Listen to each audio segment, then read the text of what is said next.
આજથી મા અંબાના નવરાત્રિની પ્રારંભ થઈ રહ્યો છે, ત્યારે માતાજીના ચરણોમાં દરેક પ્રજાજનોની સુખ શાંતિ અને સમૃદ્ધિ વધે એના માટે પ્રાર્થના કરું છું. અને વડાપ્રધાનશ્રીએ આજથી જ મા શક્તિના ઉપાસક છે અને શક્તિના ઉપાસકની સાથે સાથે નવરાત્રના પહેલા જ દિવસથી બચત માટે, લોકોની બચત માટે, લોકોના પૈસા કેવી રીતે બચે એના માટે નેક્સ્ટ જનરેશન જીએસટી રિફોર્મ્સ કર્યું છે.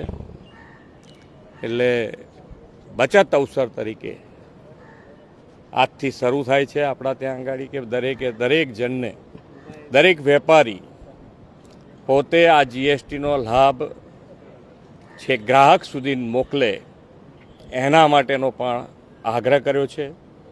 અને બીજું કે ભાઈ આપણે જે પ્રમાણેની સમયની માંગ છે એમાં માનનીય વડાપ્રધાનશ્રીએ આત્મનિર્ભર એટલે કે સ્વદેશી અને સ્વદેશી અપનાવીએ આપણે આપણી ભારતમાં બનેલી, ગુજરાતમાં બનેલી વસ્તુઓનું જ ખરીદી કરીએ એનો પણ અત્યારે સમયની માંગ છે.